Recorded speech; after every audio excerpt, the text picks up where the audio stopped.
Das tua espina curuquinha, poleninha ou filosinha, belizinha na dançada, soltava, vamos tava também. Das tua espina curuquinha, poleninha ou filosinha, belizinha na dançada, soltava, vamos tava também.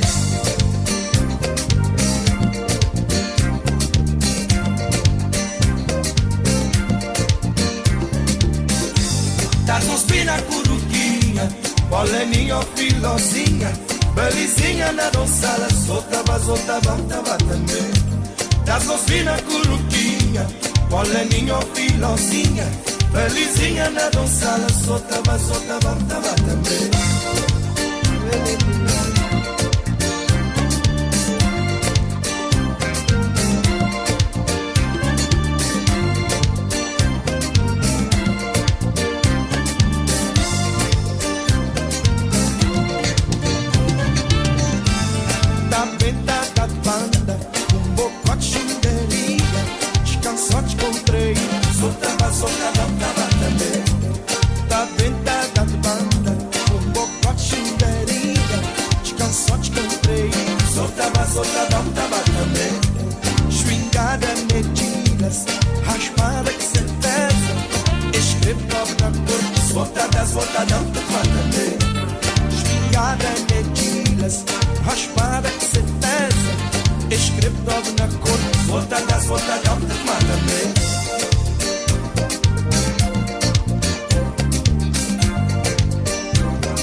Esta é a Girassol FM 102.7.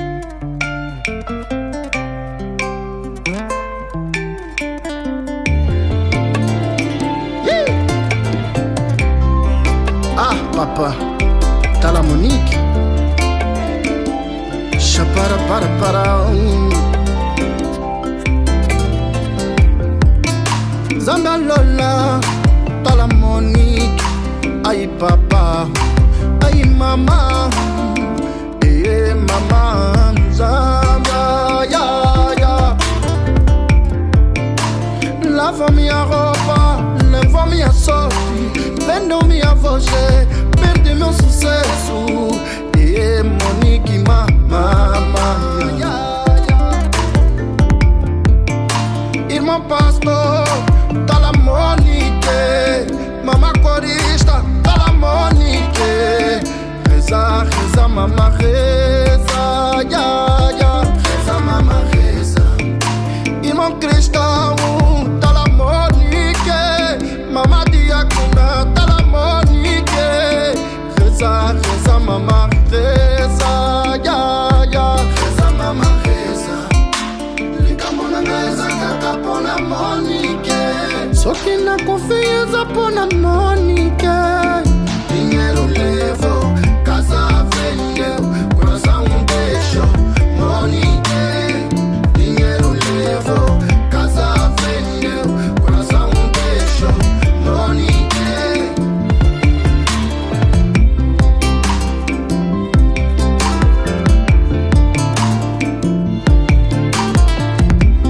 Mama que irmão pastor, tá lá Monique. Mama corista, tá lá Monique.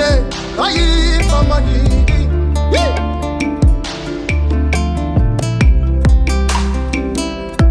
Reza, mama, reza. Irmão corista, tá lá Monique. Mama diacona, tá lá Monique. Que mama, que mama, que igual. Reza, mama, que igual. Ouais, Alex Fumuze, Nangola. Dinheiro levou, casa vendeu, mama, Monique. Coração deixou, casa vendeu, coração Monique. Dinheiro deixou, levou, casa vendeu, Monique. Mission, liderança de líder. Coração deixou, Paulo Dudilo, na sua cidade. dinheiro levou, casa vendeu, mama, Monique. Coração deixou, Filho do Zul. Monique. Dinheiro deixou, casa vendeu, mama, Monique. Dinheiro levou, Mana Paris, casa vendeu, coração deixou, Amérique, Monique. Temai de Temai. Casa vendeu, coração deixou, Ouais, filho do Zul. dinheiro Oyo que a mona guinea bana golfe. Tilo Banza, velho, bala nipi, maramba.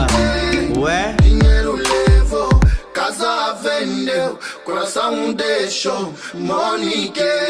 Monique, zongue c'est la motema. Giração FM. O futuro é agora. Giração FM. A época de futebol pode ter chegado ao fim, para alguns. Mas não para nós na DSTV. Vem aí uma grande celebração. Adere já à DSTV para assistires a alguns dos maiores nomes do futebol a protagonizar os 51 jogos do Euro 2024, com 3 canais dedicados em português só na Supersport. DSTV, a tua casa do desporto. A música que você quer ouvir. Me abraça como se não houvesse amanhã. Me beija até o sol raiar. Me perdoa, mas não vou voltar. Pode pôr alguém no meu lugar. Quem tá decidido dessa vez sou eu. Girassol FM. Vida passada, me põe de lado. Vida passada, me põe de lado. 102.7. O seu lugar é aqui. Alicate do, isso é mais que rap, isso é duro no drill. Novo combustível, mentem o skill. Sempre confio pro Michael, no canto e trabalha. Por isso falangança nunca acaba. A líder na linha, os assinei nele é só pra vida mesmo na cara. Exagerei na drip, até te dá ilusão. Sempre aquecemos, cara, apanharam liga é só começou. Venho de baixo pro tom, 1, 2, 1, 2, 1, 2, 1, 2, 1, 2, 1, 2, 1, 2. É só acreditar. 1, 2, 1, 2, 1, 2, 1, 2, 1, 2, 1, 2. A tua vez vai chegar. Rede Girassol. O futuro é agora. Rede Girassol. O futuro é agora. São 12 horas. É hora de conectar as principais notícias do dia. A partir de agora, Jornal da Tarde. Girassol FM.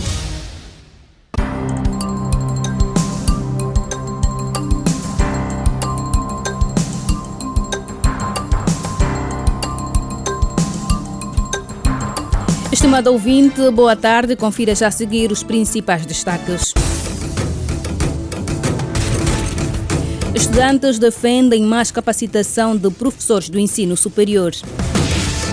A 31 dias do arranque do Censo Geral, a população defende divulgação de mais informação sobre o processo. Desporto, Petro e 1º de agosto afinam pontaria para o clássico nas meias finais da Taça de Angola. Da atualidade internacional, o presidente sul-africano Cyril Ramaphosa toma posse para segundo mandato depois de formar coligação com a oposição. Jornal da Tarde, edição de terça-feira, 18 de junho de 2024. Garante a técnica Rosário de Souza. Edição de Janete Meio-Dia, apresentação de Edna Firmino. Estamos a apresentar Jornal da Tarde, aqui na Girassol FM. 12 horas e 1 minuto.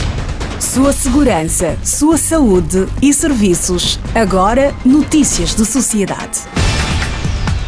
Angola, boa tarde. 17 projetos ligados aos setores da educação, saúde, água, agricultura e proteção social estão em execução em Angola com o financiamento do Banco Mundial. Os dados foram revelados pelo representante do Banco Mundial em Angola e São Tomé e Príncipe durante um mata-bicho hoje com os jornalistas. De acordo com João Carlos, para a execução dos projetos foram disponibilizados mais de 3 mil milhões de dólares.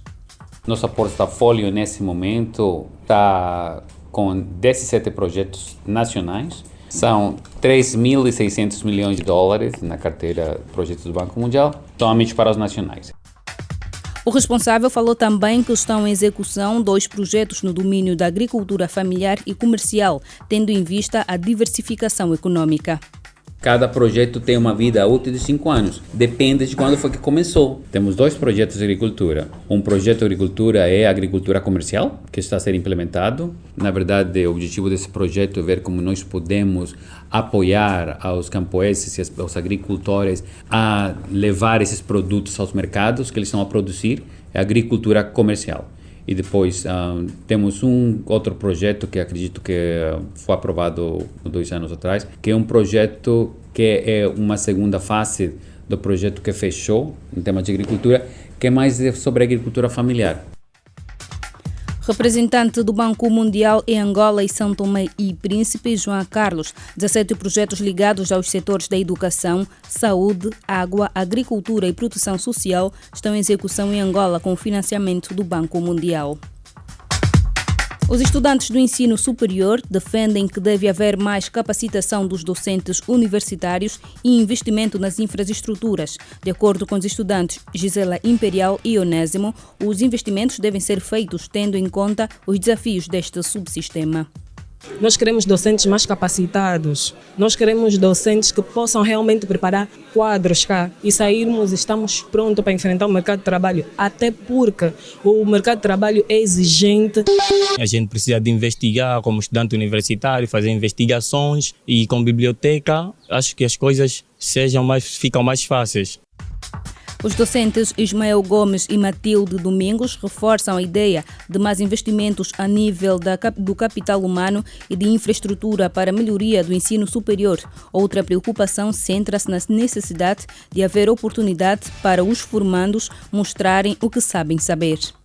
Precisamos capacitar os próprios docentes também, a capacitação dos docentes todos os anos. O outro elemento a se ter em conta é a parceria com as empresas que vão poder receber esses estudantes para poderem exteriorizar aquilo que eles recebem das universidades e colocá-los em prática.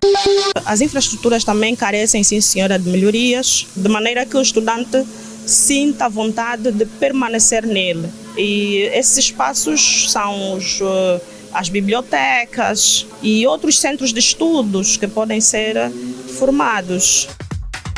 Hermelindo Gomes e João Quinite afirmam que para o alcance das metas estabelecidas, o investimento na investigação científica é fundamental.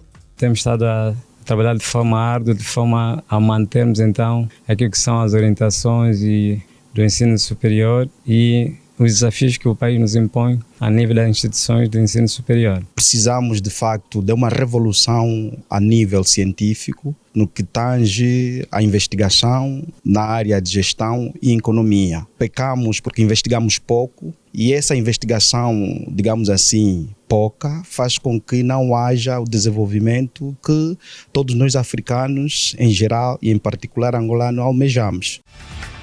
Para o acadêmico Alfredo Buza, reitor da Universidade de Luanda, as decisões que têm sido implementadas pelo governo angolano em algumas universidades públicas demonstram o compromisso em atingir níveis altos de qualidade. Mesmo sendo instituições públicas, tomou a decisão executiva, a partir do seu departamento ministerial que tutela o ensino superior, para que algumas instituições públicas que venham oferecendo cursos na área da saúde não possam admitir novos estudantes. Ou seja, é uma demonstração inequívoca e é um sinal que o executivo está dando, não só para as públicas, mas também para as privadas, de que a qualidade é uma condição sine qua non. Reitor da Universidade de Luanda, Alfredo Buza, estudantes universitários defendem mais capacitação dos docentes e investimentos a nível de infraestruturas. Cerca de 1.000 discentes vão receber de forma gratuita, numa primeira fase, o cartão de estudante universitário UNEN, que visa, entre outras questões, facilitar a aquisição do material acadêmico. A Brisda Icala completa a informação. O dispositivo multifuncional vai proporcionar aos estudantes descontos de até 50% no pagamento de propinas, compra de material didático, crédito universitário, bolsa de estudo e até adiantamento de propina. Para as estudantes Josemira Miguel e Anadil Kubiça, a plataforma representa uma mais-valia e, por isso, exortam comprometimento de quem adquirir. Para as provas finais, eu digo que já está tudo quase feito, porque já tivemos 2 trimestres e, particularmente para mim, foram bons trimestres com resultados positivos e as expectativas são altas. Eu estou a preparar bem para as provas, temos matérias suficientes para o final do ano letivo e para encarar bem as provas. Embora houve muitas greves e nos atrapalhou também um bocado no desempenho acadêmico, mas nós vamos nos sair bem, sim. No caso de eu e meus colegas, fim de semana como eu com essa casa dela.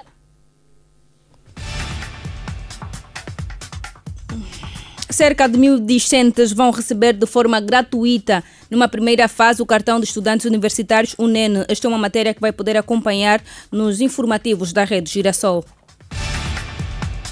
O Gabinete dos Recursos Humanos do Governo Provincial do Mochico realizou nesta terça-feira o círculo de refrescamento de capacitação de chefes dos departamentos, diretores municipais, técnicos e sociedade civil. Durante o evento, o administrador municipal do Mochico, Constantino Sichamua, disse que a capacitação adequada ajuda os servidores públicos a adquirirem mais conhecimento que os torna mais produtivos. A capacitação adequada permite que os servidores públicos adquiram conhecimentos e habilidades que os tornam mais produtivos no desempenho de suas atividades, tornando-se, deste modo, capazes de lidar com os desafios complexos, encontrar soluções inovadoras e tomar decisões mais assertivas. O investimento na formação gera um novo ambiente e mudança comportamental voltado para serviços profissionais e um novo olhar para a execução de tarefas, contribuindo assim para o engrandecimento e o futuro da administração pública. Por outro lado, a diretora municipal da Ação Social, antigos combatentes e veteranos da pátria da província, Piedade Figueiredo, destacou o valor da ética no cumprimento rigoroso das atividades dos funcionários.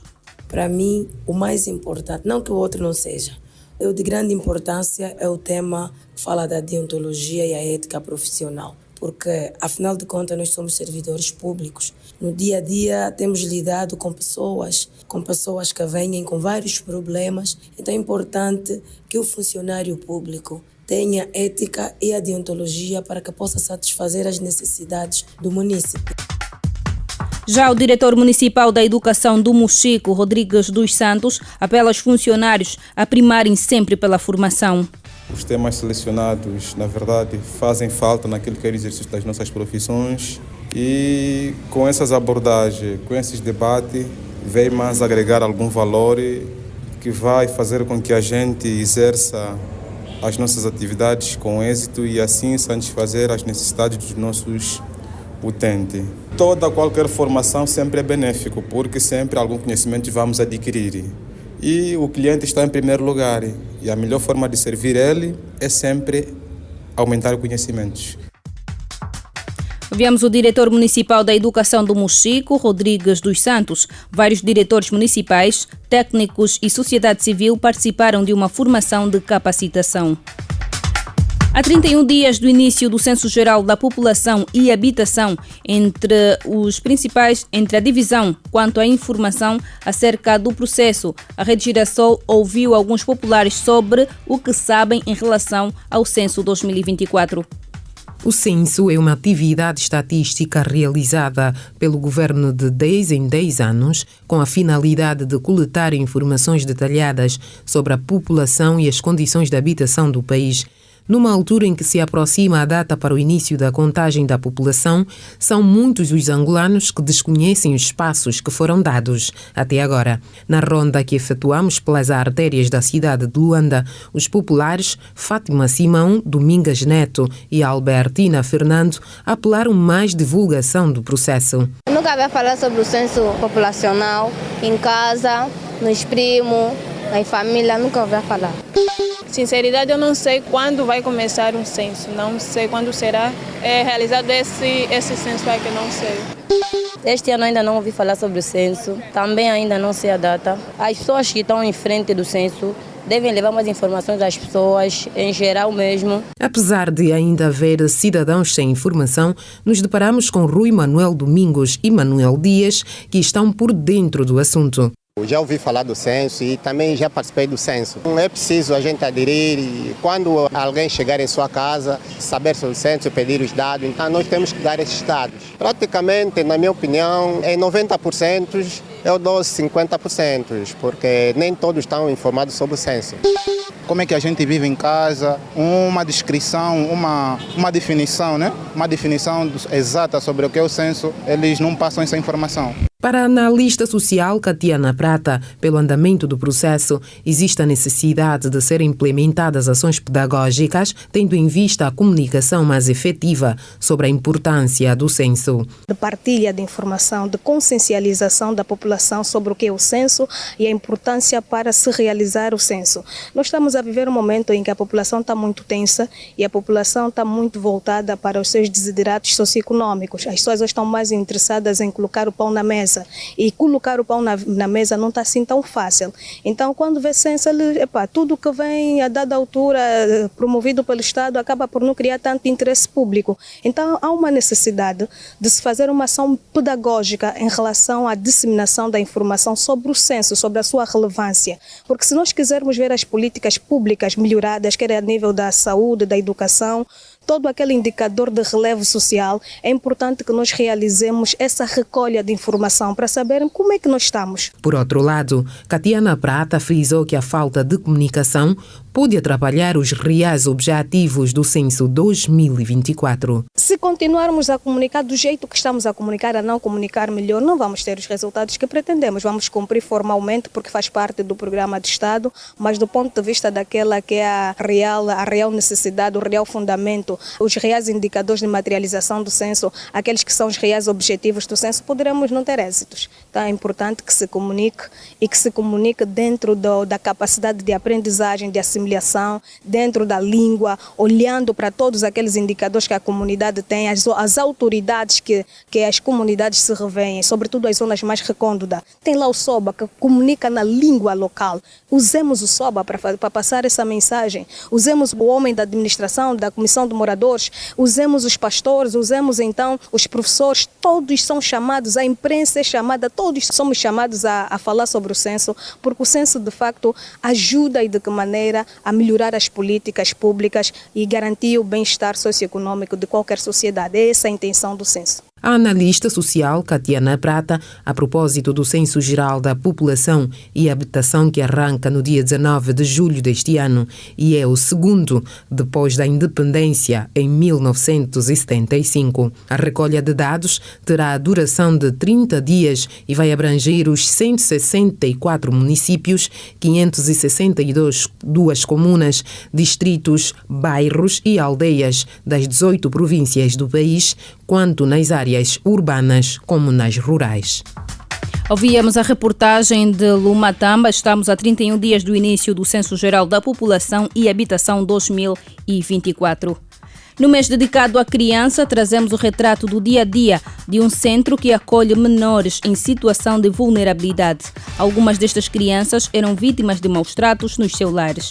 Vamos aos detalhes com a Celestina Zola. Acusado de feitiçaria pelos seus familiares, Antônio Moisés teve de abandonar a sua casa e viver na rua por 6 anos, até ser abrigado no lar de acolhimento Mamã Margarida. A minha mãe, quando morreu, a família do meu pai tinha me acusado de feiticeiro, tinha que sair de casa, tinha me chutado, devido muito bullying, não estava mais a aguentar. Então tinha que sair de casa quando me acolheram aqui no centro lá de Dom Bosco. Ainda fiquei na rua, uns 6 anos. Foi muito mal. No momento de chuva, de frio, não tinha como se esconder. Era mesmo rua, não tinha ninguém para me acolher, mas era só mesmo aguentar, porque também já entrava no mundo da droga, mas depois me aconselharam. Eu quando percebi, vi aqui já no centro. Para Susana Caputo, encontrar o filho depois de 1 ano foi um momento de alívio. Gostei muito, tão cuidar do meu filho, gostei tanto mesmo, mas nesse momento não quero ainda que ele volta, porque lá mesmo tem muita bandidagem. O Centro de Acolhimento Lar Margarida acolhe mais de 30 crianças que viviam em situação de vulnerabilidade. O coordenador dos lares de acolhimento, Dom Bosco Teca Lumbe, falou daquelas que são as preocupações que os centros vivem. Na verdade, temos muitas dificuldades e nós poderíamos dividir essas dificuldades em 2 grandes ramos. Primeiro, olhar para o processo todo do qual são submetidas as nossas crianças para chegar até a fase da reinserção ou reintegração familiar. Agora, existem outras dificuldades que é a questão da manutenção e da garantia das necessidades básicas das nossas crianças, que é a questão da alimentação, dos vestuários, da inserção escolar, estamos a falar da propina, a questão da formação profissional e outras necessidades de saúde. As crianças dos lares Dom Bosco aprendem várias atividades, desde música, desporto e artesanato. Os ofícios que as crianças aqui têm, primeiro é a reinserção no sistema escolar formal, a inserção em grupos religiosos, também têm as aulas de artes e ofícios, não é? Temos as aulas de artesanato, aulas de música, tem também o desporto como uma cultura aqui em casa, atividades físicas e lúdicas sobretudo, para atiçar aquilo que é a mobilidade física das crianças e para também desenvolverem as suas cognições. Nesta sala onde nos encontramos, aqui temos a atividade de artesanato. Então, temos aqui um mestre que os instrui, feitura dessas peças que se encontram aqui atrás, e os rapazes, com a orientação do mestre, conseguem produzir, conforme vimos ali, as peças atrás. Tecalumbe pede o apoio das várias instituições para que possam proporcionar um futuro risonho para as crianças dos lares de acolhimento Dom Bosco. Há aqui um grito de apoio dentro daquilo que são as responsabilidades sociais das empresas, se sentirem como parte ativa desse processo da mudança das nossas crianças. De que maneira é que nós vamos ajudar? É apoiar aqueles que estão a fazer o trabalho de salvaguardar aqueles que são os direitos, o futuro das nossas crianças. É ali onde nós gostaríamos que tivéssemos o apoio não somente de comida, porque as nossas crianças, a nível dos lares, precisam mais do que comida. Eles precisam de ganhar a vida, precisam de garantir o futuro. Os centros de acolhimento espalhados pelo país albergam cerca de 7.000 crianças e todas carecem de apoio institucional. Agora, política de Angola e do mundo. O Conselho Superior da Magistratura Judicial está reunido a analisar diversas questões ligadas ao setor da justiça no país. O Custódio Jacinto está a acompanhar a reunião. Custódio, boa tarde. Continua a decorrer, certo? Boa tarde, saudações para toda a audiência da Girassol FM. De facto, continua a decorrer esta reunião do Conselho Superior da Magistratura Judicial com os órgãos que intervêm na administração da justiça no nosso país, nomeadamente o Procurador-Geral da República, Hélder Pitagros, o Bastonário da Ordem dos Advogados, José Luís, bem como a Provedora de Justiça, Flor Bela Araújo, e o Ministro da Justiça e dos Direitos Humanos, Marci Lopes. Está também presente o Ministro do Interior, Eugênio Laborinho. Em cima da mesa estão a ser analisados 5 pontos. Destaque para a vandalização de bens públicos, lembrando que está em discussão no Parlamento angolano a proposta de lei sobre vandalização de bens e serviços públicos, que prevê punir os infratores de até 25 anos de prisão. Faz também parte da mesa, ou seja, está a ser apreciado também ao excesso de prisão preventiva. Nesta altura fala à imprensa o porta-voz do Conselho Superior da Magistratura Judicial, Correia Bartolomeu. Vamos acompanhar breves palavras. Que está reunido, está também a apreciar essas questões para ver a possibilidade de definir alguma estratégia de atuação em vista a mitigar esses efeitos ainda negativos que beliscam aquilo que é o bom funcionamento dos juízes de garantia e os demais órgãos que intervêm nisso, razão pela qual aqui, naturalmente, o Executivo terá que ter alguma atenção para criar condições cada vez melhores, quer em meios materiais, viaturas, quer também em equipamentos, para criar não só condições de deslocação, mas também de trabalho para que os juízes e demais intervenientes possam desenvolver as suas tarefas. Doutor Correia, o legislador vai agravar as penas relativamente aos crimes de vandalização, mas a sociedade cobra da parte da justiça. Tem havido lentidão quando olhamos para esses processos. Desta reunião vai sair alguma posição por causa desta preocupação da sociedade?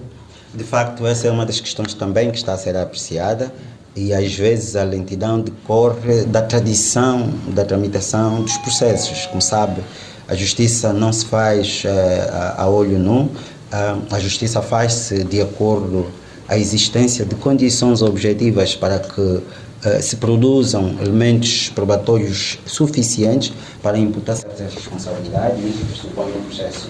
São breves declarações do porta-voz do Conselho Superior da Magistratura Judicial, Bartolomeu Correia, que fala à imprensa sobre os pontos que estão a ser analisados nesta reunião do Conselho Superior da Magistratura Judicial com os órgãos que intervêm na administração da Justiça. Nós marcamos um ponto final, a nossa presença informativa a esta hora. Voltamos a atualizar a informação quando forem 19h45 no principal serviço de informação da Rede Girassol e ao longo dos informativos de hora em hora na Girassol FM. Boa tarde. Boa tarde, Custódio Jacinto, e continuação de ótimo trabalho. Chegou a hora dos destaques do desporto. O clássico entre o Petro de Luanda e o 1º de agosto centraliza o jogo de destaque das meias finais da edição número 42 da Taça de Angola em futebol, que se disputa nesta quarta-feira às 16 horas no estádio 11 de novembro. Para chegarem às meias finais, o Petro eliminou o Desportivo da Lunda Sul por 1-0. Já o 1º de agosto afastou o Cabos Corpo do Palanca com vitória de 2-0 no estádio França Ndalo. A grande final da Taça de Angola está marcada para as 14 horas do próximo dia 23 no estádio das Mangueiras, em Saurimo, na província da Lunda Sul. Outros destaques: Boston Celtics conquista o 18º título na história do NBA. Outros destaques do desporto você acompanha mais daqui a pouco no Desportivo Grande Jogada. And now, the news. O mundo em notícias. O mundo em notícias. O presidente da África do Sul, Cyril Ramaphosa, toma posse nesta quarta-feira para o seu segundo mandato à frente dos destinos da nação arco-íris.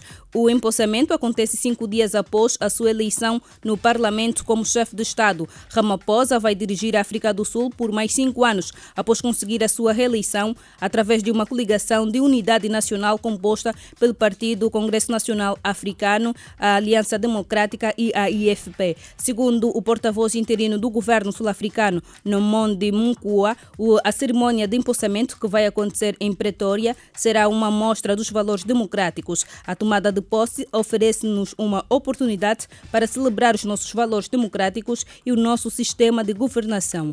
A reeleição de Ramaphosa no Parlamento sul-africano aconteceu horas depois de o líder da Aliança Democrática, maior partido na oposição, anunciar a chegada a um acordo para a formação de um governo de unidade nacional. E é com a página internacional que colocamos um ponto final à edição deste jornal. Recordo o que foi destaque. Estudantes defendem mais capacitação de professores do ensino superior. Há 31 dias do arranque do Censo Geral da População, defende divulgação de mais informação sobre o processo. Do desporto foi destaque: Petro e 1º de agosto afinam pontaria para o clássico nas meias finais da Taça de Angola. Da atualidade internacional, o presidente sul-africano Cyril Ramaphosa toma posse para o segundo mandato depois de formar coligação com a oposição. Jornal da Tarde, edição de terça-feira, 18 de junho de 2024. Garantiu a técnica o Rosário de Souza. Edição de Janete Meio-Dia. Apresentou as notícias Edna Firmino. Boa tarde. A seguir tem grande jogada. A Girassol FM apresentou Jornal da Tarde.